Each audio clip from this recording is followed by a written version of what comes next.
What's good, everyone? Jason Bennett, Popcorn HQ. We're back again with another edition of Pants Optional. It's our Zoom interview segment. We chat with comic book creators about their latest projects and get the lowdown from the waist up. We have a special Kickstarter Spotlight edition of Pants Optional. Today, I'm joined by Hollywood screenwriter, author, and Ringo Award-winning comic book writer, Rylend, who you may know from such titles as Aberrant, Banjax, The Peacekeepers, The Jump, and more recently, Suicide Jockeys. Now he's back to Kickstarter, but this time alongside Immortal Studios.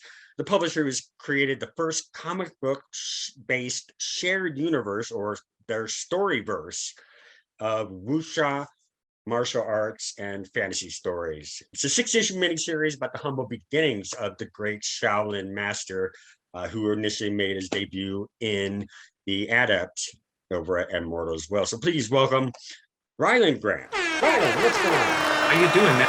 You and Peter Sharrow of Immortal Studios. I know you guys have known each other for a couple of years. Yeah, definitely. And I've heard the two of you you pretty much were destined to work on a project at some point, more when than if. Yeah. So, and given that the last number of books you've done have been your characters, your stories, how has it been working alongside Peter with this pre-established character and showing that early period in his life? Yeah, I mean, working with someone else's IP is not entirely foreign to me. I mean, I haven't done it in the comic space, and for good reason. We can talk about that a little bit, but in the film business, the film business is driven by IP, and I mean, a lot of my career, the last 8+ years of my career has been creating my own IP, setting up my own IP, and then getting paid to write it. But also, I mean, I've the number of comic book adaptations that I've done in Hollywood, that didn't see the light of day or whatever, or movies based on books and all sorts of things. I mean, I think I've been on this show before. I think I talked about how I spent about a year working on a Last Dragon reboot over at Sony that would have been phenomenal. One of my favorite films ever. Yeah, and so it's not entirely foreign to me. I mean, it's a skill set that I have. Right. But as you alluded to, I haven't done it in comics, and it's mostly a matter of time and bandwidth. I mean, I have this pesky day job where I get paid to write film and TV, right? And I have a lot going on right now that's mine. I have a film in post. I have 2 films shooting later this year, and I have young daughter. Yeah, 5-year-old that I like to spend a little time with, but I have this TV series that's about to go, and so it's a lot of stuff. And so I don't I mean, as much fun as I would have like writing Elvira like David Avalone does, or whatever, or even even a Karate Kid. Even a hyper well Karate Kid I would take in a second. Message back to IDW: if there is a Cobra Kai Karate Kid job, I'm 100% in on it. Sign me up. So there's that. But even I'm not actively going after the Moon Knight job or whatever, mostly because I don't have the bandwidth to do it right, and you better do that right. Yeah, it would take a lot. You'd have to really invest a lot into that character, your time, your focus, how dedicated you need to be for something like that. And I would imagine, there's other outside influences or other opportunities that make that a little difficult. Well, you look at David Pepos, who's writing Savage Adventures right now, and right. he created that team. The amount of work that went into, I need this guy and this guy and this guy, and I know all their histories, and I don't know some of their histories, so I need to learn it, and I need the villains, and I need to plan the second arc and all these things. That's a full-time job. And it's Pepos's dream job, and he's gonna knock it out of the fucking park. Oh yeah. And I don't have that bandwidth, and I don't have that desire, and that so so it hasn't been for me, but I mean, back to this thing, back to Fa Sheng. It's I met Peter, as you alluded to, a few years back, and we really hit it off. I'm an ordained Soto Zen Buddhist monk. Peter has studied Shaolin, very in an in-depth way, and we were both I just recognized him immediately as kind of a fellow traveler, and him, me, people who were, I don't know, we were looking for more, and we were looking for answers, and we were asking life's big questions. And so he and I met and hit it off, and we spent years talking, and it wasn't about business, though he's we can talk about how great a businessman Peter Shao is, but it was more about, okay, well, what is the meaning of life? Why are we here? What what makes a day valuable? All of these things. And it was interesting, it was this intellectual conversation back and forth that we had. And like you said, it was very clear that we were going to work on something at some point. It just had to be the exact right thing for both of us. And so Peter called me, I don't know, let's say about a year ago now, and he's like, well, I have the thing. I found it. Eureka. And I was getting to be so busy, again, this TV show, these movies, everything else, that I was sort of secretly hoping that it wasn't the right thing. Right. I was secretly hoping I could look at it and be like, oh, well, this is great, but bandwidth and all that stuff. But I read it, and it was perfect. He was right. It was the exact right thing. And so it was this thing where I had to stop, and I had to make bandwidth for this. I had to figure out how to clear room in my life and my schedule for this thing. It was that important. And so it's about Fa Sheng, like you said, the character, and you said it correctly, the adept. I got it from an interview that your WonderCon panel. Yeah, the WonderCon. You had asked, and I'm like, okay, I think that's right. So it was the adept, but there was this shift into calling it the adept, and it's an Immortal Studios thing, and I love it, and I've embraced it. But yeah, he is this is a story of a magical martial warrior. It is a wuxia kung fu epic. It's wuxia is, again, the magical martial arts genre. It's think of Crouching Tiger, Hidden Dragon, right? That sort of thing, but it has infected, I mean that in the best way, storytelling as we know it. I mean, if you get down to the nuts and bolts, The Matrix is a wuxia story, Star Wars, and on and on and on and on. Yeah, it as a genre, it produces such a beautiful package, like almost poetic in its scenes and its fighting style and its action. There's just something beautiful about that format. Yeah. And so this goes back to the beginning, to Fa Sheng's origins. Big surprise there. As a monk at the Shaolin Temple in China. It's a period piece. Takes place right around 1900 during the Boxer Uprising and the warlord era that follows. Really interesting time. And the first thing that happens for me is I fall in love with the world, right? As a writer, I fall in love with the place and the time and the texture of all of that. And so I just did a ton of reading. Let me just get in the mud with the history of this thing and really let it come to life. And you start to read, and it's like, oh, that's a great bit. No, that's a great bit. No, I need to talk about that, and I need to, And so this first and foremost is kind of like a historical piece. In the best way. You just have this kick-ass, kung fu story told in the middle of it.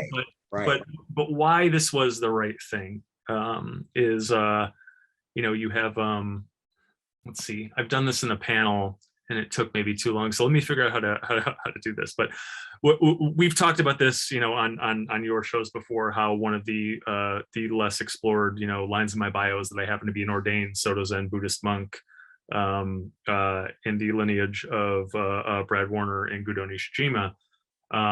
Something that's very important to me, and it guides me in a lot of ways. And again, it's a big reason why Peter and I hit it off.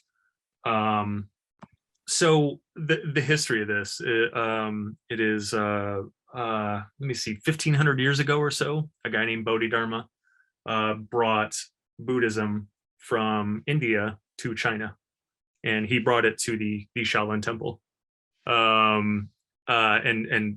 Bodhidharma, this actual historical figure, actually becomes a character in our comic book in a really interesting way, as this sort of almost this like from the grave Obi-Wan Kenobi figure for Fa Sheng. That's really interesting. But so he brings it to the Shaolin Temple, and he teaches them Buddhism, teaches them meditation, but he also teaches them these physical forms that eventually become Shaolin Kung Fu, right? This is the founding. So there's that. What also happens is the Buddhism that's created there becomes Chan Buddhism, which we know is Zen. Chan is the Chinese word for Zen. And that spreads all through China and becomes this big influential thing. So cut to about 800 years ago, there was a man named Eihei Dogen who is in Japan, and he is not he is very disillusioned with the state of spirituality, of critical thinking, of intellectual discourse in Japan, and he hears about these amazing things that are going on in China with Chan, and he undergoes this terribly perilous journey. Basically gets in a barrel and crosses the East China Sea. It was almost certain death. He makes it somehow, and he goes to China and he studies Chan Buddhism, this thing that Bodhidharma brought over that was created at the Shaolin Temple, and he brings it back to Japan and founds the Soto school of Zen, which is my my school of Zen. And you cut to maybe about, I don't know, 35 years ago, a monk named Brad Warner decides to go to Japan to make monster movies. Now wait, sorry, I don't mean to cut you off, but is this Brad Warner your story consultant for Suicide Jockeys? Yeah, the one and only. Yeah, and so Okay. he goes to Japan to work for a company called Zubraya Productions, which is best known for making Ultraman, but they make a lot of great tokusatsu content. And he falls in love with Soto Zen Buddhism there, and is ordained by a guy named Gudo Nishijima, and he brings that back to the United States. And I don't know, 10 plus years ago now, he ordained me, and so there is the lineage, and there is the historical thing. And so with this thing, I am going back to my spiritual chain, and taking a really interesting in-depth look at this little very important link, right? So I can, as a Soto Zen Buddhist monk, when you're ordained, you get a lineage chart. This guy ordained this guy, ordained this gal, ordained this guy, or that sort of thing. And so I can trace my lineage back person by person to the Shaolin Temple. Yeah, and so writing this story about monks at the Shaolin Temple, and really, he's not a monk when he starts. He's a young, brash, guy who has a lot to learn, and he isn't asking the right questions yet. And we see him over time change and become this person who is asking the right questions and is seeking the right wisdom. And that's really interesting. And I went through that, as I mean, I was a young punk kid one time, and took it on the chin too often. And so, yeah, it's really, this is the story of the making of an Arhat. An Arhat is an enlightened being. And I think as a society, and even as storytellers, we have this tendency to think that those people just kind of get spit out of the womb fully formed, right? But that's not how it happens. Enlightenment, insight, it's won over time. Yeah, you said that it's not earned. I mean that it's earned. It's not. It's yeah. It's earned. It is taken over time, and it's usually the byproduct of strife, of difficulty, of horrible situations overcome. And so that's what we see here, is that we take this young Fa Sheng, who again is brash, who thinks he knows everything and that sort of thing, and he is kind of put through the meat grinder of the Boxer uprising in China, which was just this horrible time where bloody and just Yeah. Yeah, you had all these foreign armies, acting upon China in a very horrible way, and the locals getting chewed up and spit out, and then the warlord era that followed, kind of, this sort of vacuum of power where people are sort of carving up China, trying to, warring with each other over nothing, over territory, over imaginary lines drawn in the sand. And we see him sort of minute by minute, conflict by conflict, gain a little more insight, and then eventually sort of mature into this great person, this great man, this enlightened being, and this person who ends up deputized to sort of fight the good fight, and then that is the person we eventually see in the adept. But yeah. Yeah, and this, like you're saying, I mean, it's a period piece. So, and I know that you're respectful of that and want to make sure that, for accuracy, everything. But yeah, like you're saying, it's an origin, so it's a younger him trying to, figure out who he's supposed to be, what's his purpose. It's a journey of self-discovery, or and so you're addressing and highlighting events in his younger self, to reveal how he kind of became the legend in the Adepts. Is that right? Yeah, you hit Okay. it right on the head, and I feel like I should curb all this. We're talking a lot about enlightenment and insight and history and all of that stuff. First and foremost, this is an ass kicking kung fu epic, right? Again, if the readers of the visitors to Pop Cult HQ should know by now that I write action movies for a living. J.J. Abrams, Ridley Scott, Luc Besson, Justin Lin, John Woo.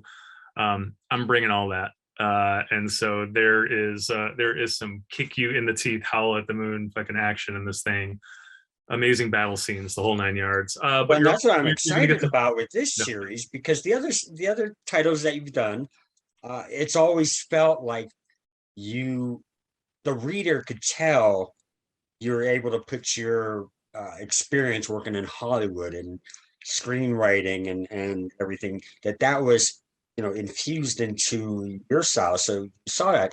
In this time, we're still getting that, but also your experience, time, what you've learned as a Soto Zen Buddhist monk, and being able to apply that aspect of part of your life into this character, and that's going to be highlighted at Immortal Studios. Yeah, it's a perfect fit, and it's I mean, here's the thing: is like it was always there. If you go back and you know you go back to Banjax and all of these big existential questions that that Banjax himself was asking. It's there. Yeah, that's true. Yeah, a lot of Yeah, yeah, a lot yeah. of Eastern philosophies, and sure, I totally get Yeah, that. it's in there. It's in there. It was veiled, right? A little less veiled in the Jump. I mean, the Jump deals with a lot of spiritual and philosophical issues, obviously. But that's high concept sci-fi, and it feels you're not confronting it head on. Suicide Jockeys, that was, I was sort of creating that in the beginning with another Soto Zen monk. So we hit it right on the head. This Dogen character I was telling you about, that brought Chan Buddhism to Japan. Oh, right, right. He actually makes an appearance in issue 3 of This one. Suicide Jockeys. Oh, If you remember, I don't know if you remember, there was a running conversation in Suicide Jockeys 3 where Denver has kind of gone back to Uji, to the he went back in time to the place where right. they were fighting the robot. There was this big throwdown, and he is having a conversation with the monk there, back in the 1200s or whatever. And I'd have to go back and look. yeah, and the monk is Dogen. Like, And it's and the whole thing is it's a conversation about how we look at space and time, and how we look at possibility, and you had a time travel story there, and so it kind of plugged right in. But yeah, you're right. I mean, I've never I've always slipped it in. I have never confronted it head on. This is about a monk, and it's about a monk's life, and it's about how a monk becomes a monk, and you know, but it's a more universal story than that. I mean, I think we all have these times where, I mean, a lot of times it's after hitting a bottom or hitting rock bottom, right? Sure. Or just some chapter in your life playing out. Like, okay, I have reached the end of this, and I'm fed up. I can't do this. I just did this for 10 years. I can't do it for another 10 years. So what's next? What do I have to do? And sometimes it's a career change or a life change or a fucking divorce or Taking that leap of faith. or you find God, or you find martial arts, or you change your diet, or you know, it is we all have a couple of these seismic shifts in our life, right? And it's really about that. You know, it's about a more universal thing where it's like, okay, well I've hit a bottom, I've hit a wall, and what do I have to do to change this, to change directions, to make things better? That's what it's really about. It's interesting, I think. And Yeah, no, definitely. I'm excited to see you take on this character and you know, play a part in this storyverse that they're creating and establishing at Immortal. So we heard how you and Peter got connected. How'd you get connected up with you have all new creators, you know, yeah, that you haven't worked with for Dexter Wee doing illustrations, yeah, which in the previews, which we'll be showing in this obviously, just highly detailed, strong inks. And then you had Omi Ramalante yeah. Jr. in colors and Justin Birch Van World design. So uh, all new players, but what's it like working with this team on this kind of story? They're great. You know, I knew Dexter and Omi pretty well. I'd never worked with them, but Dexter is kind of the like go-to collaborator of my friend Tony Fabro, who does 3-Panel Crimes. Yeah, Um, yeah. yeah, and Dexter and Tony have done 3-Panel Crimes for a really long time, and Dexter's just great. Um, and so yeah, so it was a thing where the editors at Immortal, you know, who are great, they came to me and they're like, "Hey, who do you like for this?" And I sent them Dexter stuff, and they, you know, they loved it, you know. So it was just somebody that I kind of had on the burner. And then with Omi, Omi and I had circled each other for quite a while. You know, it's weird with the colorist because I don't know, this is going to sound weird, but you kind of have to train a colorist, and the colorist has to train you. There is a, you know, I have two colorists that I work with pretty regularly, Edson Ferreira and Owan Joko Triono, and we know each other so well already. There's this shorthand. They can just see from small indications in the script, small indications in the art, what I want to do, you know. And then also we have this palette, right? I can just you know, Owan can just be like, what, you know, what was the intention with this? And I can be like, give me the sunset look, give me the blue look, give me the brown look, give me a number 7, you know. And he just knows, and then he just executes it, and it just takes minor, you know, it just takes minor adjustments after that. Anytime you bring somebody new on, it's gonna be, you know, there's gonna be a process. So yeah, you know, came pretty close to hiring Omi, went once or twice, but you know, again, you right project, right fit, and then a lot of it ends up being time. Okay, well, do I have time to get to know a new collaborator, or do I just fall back on my old ones? But this seemed perfect, and then there was a little serendipity because it was like when Immortal came to us about the colors, they didn't just come to me; they went to Dexter also. And so I, you know, so they're like, who do you like on colors? I make a list of like 3 people, and Omi's on it. And then before I can send that to Immortal, Dexter's like, what about Omi? And I'm like, okay, well, that pretty much takes care of it right So we there. knew of them. Had they ever worked together before, or Well, they know each other pretty well, and you know, okay? they're both from the Philippines, and they may have something to do with it, is that they're in the same community. But yeah, I don't know. I mean, all I know is that Dexter had Omi in the holster, it was just, it was it was who do you like, whoosh, so yeah, so that was good, and they've done a great job, and they're, their styles complement each other very well, and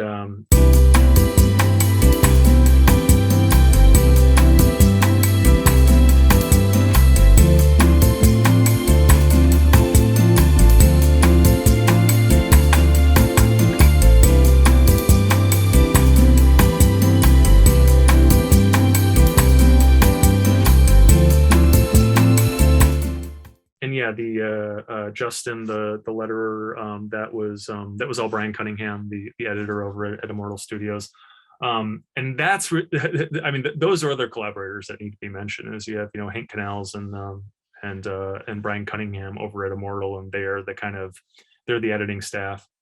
They both worked at DC for a really long time, and they are just pro comic people, like, to the T. They know it backwards and forwards. That here's the thing: is Immortal is not, Immortal is a fairly new company, right? And so that's always part of the trepidation in doing one of these things too, is, okay, well, what am I going to get from this new company? As much as I love, I mean, Peter's amazing, and you meet Peter and it's hard to say no to. If Peter's like, hey, let's jump off this bridge, he'll convince you in 10 minutes if you sit with him. But again, new company, it's like, okay, well, are they going to have their shit together? Are they going to, and Peter brought in these two seasoned DC guys, and they're running this thing better than you could run DC, so that's been great. And so they have some guys in the holster also, that have been great. And I mean, that's the best thing I can say about Peter is, like, I mean, one, Peter has this really unique singular vision for this storyverse, right? You've already seen it with the initial titles. I mean, his dad was this man Xiao Yi, who was perhaps the most prolific writer of wuxia fiction in the history of the world. He wrote over 200 novels, I think, all which are beloved, and so. Yeah, and so Peter now has that library, and a lot of this stuff is either based on it or inspired by it or whatever. And so we're all sitting here trying to live up to to the standard that he set years ago. So there's that. But vision aside, that's a very important part. But Peter is just I think the biggest compliment you can give to anyone who is running an enterprise, to a businessman, is to say that they're a great hirer, right? They're a great GM, a great coach, right? And Peter's real brilliance is going out and finding the right puzzle pieces to put this pretty picture together. Right. And sometimes it's obvious. Sometimes it's like, okay, well, we need an EIC. I'm going to go out and get the best EIC. But a lot of times what Peter does is he just gets a sense about somebody. He finds somebody over here doing this, whatever, something creative, something interesting, something challenging. And he's like, I know that this person is going to be important to us. I don't understand how yet. Who is doing all the choreography and is a consultant, and 800 different ways. We have we've just been talking to George Shaw, who is a really amazing Chinese American composer who is doing a lot of music that's going to be incorporated into the campaigns and the panels, and this is how Peter thinks, so it's just interesting. I mean, it's amazing to see this thing kind of get built from the ground up, and it's going to be this beautiful skyscraper in the blink of an eye. And yeah, I'm happy to be sort of in it on the ground floor, It's awesome, man. I'm like I said, I'm really excited about this, and I love hearing about the music added. Did anyone consider reaching out to the Wu-Tang Clan? There you go. We need a little Shaolin thing going a little by. Maybe they could put out a soundtrack. The RZA, Inspector Deck. I mean, we can go. We'll deal with that after. Uh, so this is the first issue of a 6-issue miniseries. Are subsequent issues, will they be running crowdfunding program campaigns as well? Yeah, I mean, that's how I understand it. There's such an opportunity for fan engagement on Kickstarter. Sure. You know, I've been on your show, you know, before talking about this sort of thing. It's like, you know, there are the people that buy their books in comic shops and the people that buy their books on Kickstarter. And there's some overlap, but not nearly as much as you know you maybe think there is. And so it's two very different communities, and I think that the Kickstarter community is so strong and so vibrant, and so Well, vocal. yeah, because I think that's more about fans being engaged with the project as Yeah. opposed to just getting like you're just you don't even add that to the Yeah. picture of someone just going to a comic shop. So It's where you make super fans, you know. So yeah, I mean, I think that you know, there's a reason why Immortal started with Kickstarter. You know, there's going to be a big push into comic shops, you know, at some time very soon. They're being very careful about that, but yeah, there's a reason, and so I don't think Kickstarter will ever, you know, be not be a part of the process, but yeah, and so we're you know, issue 2 is being drawn now, issue 3 is written, you know, the other ones are meticulously outlined, and so yeah, we're moving along, and it is a ride, man. I mean, it's you know, one of the more fulfilling things I've written. I've written a lot of shit in my life. but that's good, man. It's those kind of things that can just, you know, get you right back in the driver's seat, and you know, I mean, where it's, you know, where you're able to express your passion again. And If you are a comic book fan and you're not all in on Kickstarter yet, you are missing out. There is an amazing conversation, a back and forth between creators and fans. You know, I mean, as a fan, you go in and you help bring the book to life, you know, and you can be a literal participant in the process in any number of ways. Immortal Studios has been doing some amazing stuff on Kickstarter. You know, go back and look at their adept campaigns, and the Immortal Swordsman campaigns. This is standing on the shoulders of those campaigns, but reaching to new heights. And it is a badass book, man. Like I said, it is a kick you in the face, you know, howl at the moon, kung fu, wuxia epic. It is a meaty historical drama. You will learn something reading this book. It is a philosophical treatise, meaning of life. and I know I know the two of us have both, you know, grew up around the same time when it was Bruce Lee movies, kung fu series, Yeah. ninja movies. There's this whole, you know, so Shaolin, and they're monks, and there's all these, yeah. So it's really bringing that back. I think it's just so awesome that they're creating this universe dedicated and focused to that type of storytelling. Yeah. Fantasy, martial arts. Yeah, I mean, this is a love letter to that stuff.